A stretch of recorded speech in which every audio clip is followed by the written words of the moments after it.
Welcome to the All Out Leadership Podcast, hosted by Pastor Eric Lawson, where each episode is uniquely designed to help you live all out by bringing you practical leadership from a biblical perspective delivered in 10 minutes or less. So whether you're a business leader, serving in ministry, or simply looking to grow in your leadership, this podcast is for you.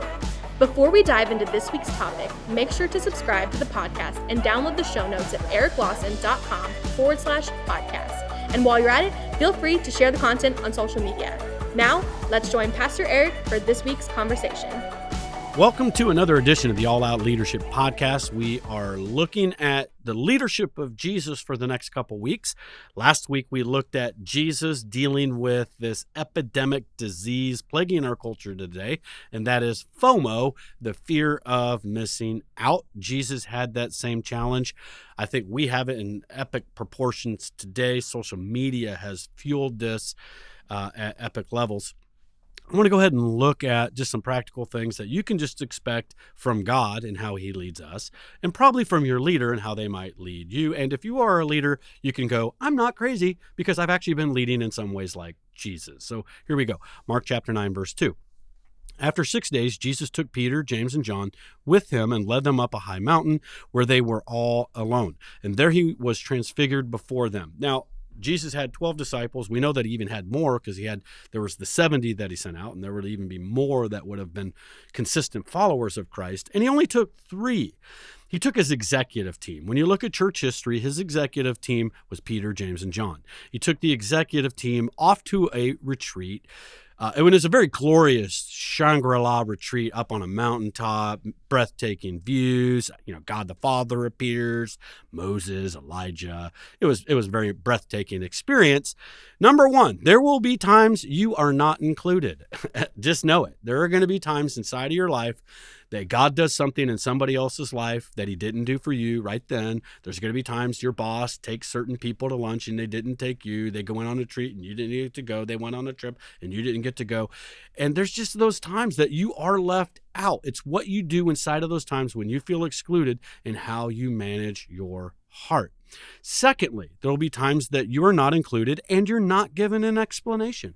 You know what Jesus is not recorded doing? Going, hey, now, guys, look. You're going to be down here in the valley dealing with a bunch of management issues. I'm taking Peter, James, and John because they just really need an important experience that we're going to later use as very foundational in the church. And you know what? Let me just tell you, your turn's coming. He didn't explain nothing.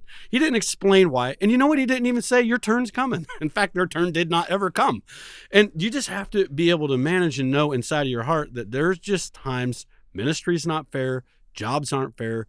Life's not fair. But God always ultimately, in the grand scheme of eternity, God is always the great equalizer in how things play out. But God doesn't have to do the same thing for everybody, and he's just not. And that's just okay. And inside of an organization, there's just going to be times you aren't included in everything, and it's how you manage your heart that really determines whether or not you break down or you break through and go to that next level. It's your job to manage your heart inside of those moments. Mark chapter 9 and verse 9. As they were coming down the mountain, as the plane kind of landed, as they were getting off, and they were getting picked up, Jesus gave them orders not to tell anyone what they had seen until the Son of Man had risen from the dead, and they kept the matter to themselves, discussing what rising from the dead meant. Number 3, there's going to be times you're included and asked to keep it to yourself. This really shows a lot about somebody's ability. Can you keep some things confidential? Jesus said, hey, look, there's some things that we talked about. There's some vision. There's some things I'm showing you that are about the future. They're not for today, but I want you to keep it for yourself. The real measure of your character is, can you keep certain things secrets? Now, that wasn't sin. We're not talking about taking sin and sweeping it under the rug or, hey, what happens in Vegas stays in Vegas. It was not that trip, okay? It was about vision things. It was about things ahead. And here's what a lot of people are tempted to do. You had an experience. You went to lunch with so-and-so, or you got to be invited into that meeting, or you were in that conference, or whatever it was that other staff didn't get to do. How do you manage that information? Do you feel the need to come back and tell everybody? Do you want to go play by play? Yeah, you know what? I was there and I met so-and-so and I heard so-and-so and I got to shake so-and-so hand. Hey, here's a selfie of me with so-and-so at that conference and that retreat. If you come back and you're braggadocious and you have to let everybody know what they missed out on, it's a really bad indication of what's going on inside of your heart. And it really just says couple things. It either says you've got a misplaced identity and you're drawing value and a sense of self-worth because you can talk about what you got and you did and you got to meet that other people didn't. And it's a sense of power. It's a power play. I feel powerful because I have power of information. I have a power of an experience that you didn't have. And it's a sign of a very insecure and dangerous leader when you do that. So can you keep certain things to yourself and not have to use it as leverage over somebody else to gain a sense of significance that I'm better than others and more important than other people on the team? Because look, I got to do this.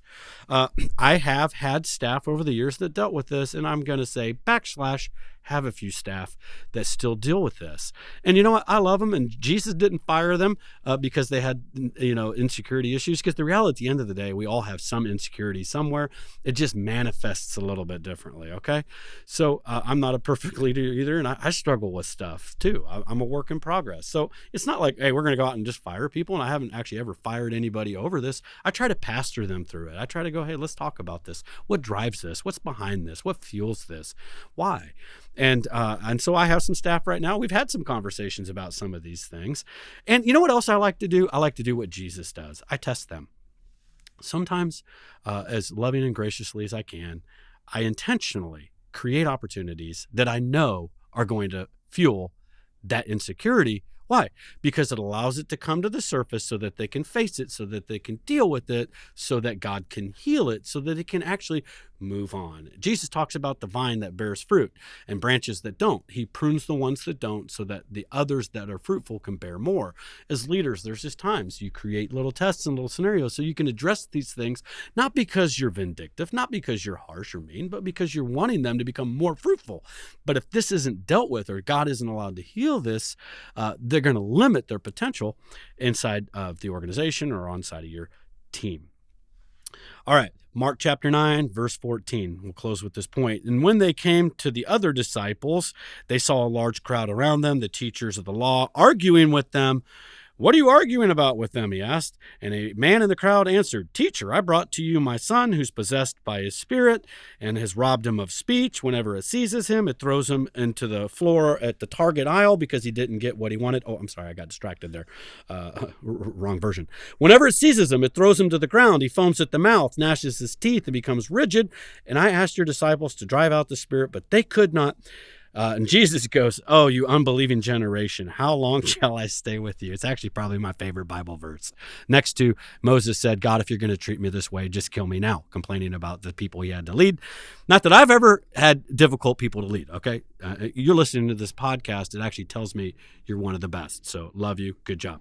How long shall I put up with you? Bring the boy to me. I'm just encouraged that Jesus got frustrated at times. Never sinned, but it tells me frustration is not a sin in itself.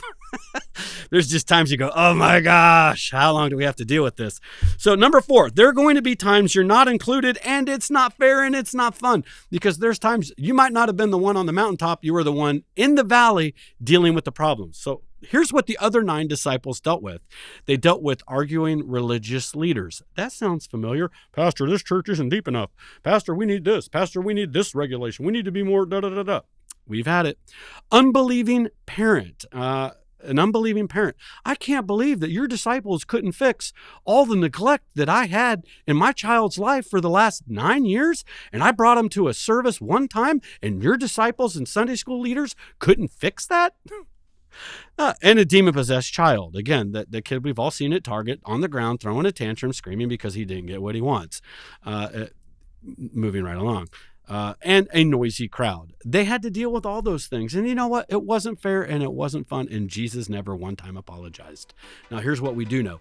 Jesus rewarded them for it. There's eternal rewards that we might not see this side of heaven, but Jesus will always reward us for those things. Thank you for joining us on the All Out Leadership Podcast. We hope you gained new biblical insight that challenged you to grow in your leadership. If you've enjoyed this week's episode, we would love your help in getting the content out farther. You can help by subscribing to the podcast at ericlawson.com/podcast and telling others about it.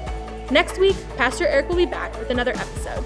So until then, we hope you have a great week being an all-out leader.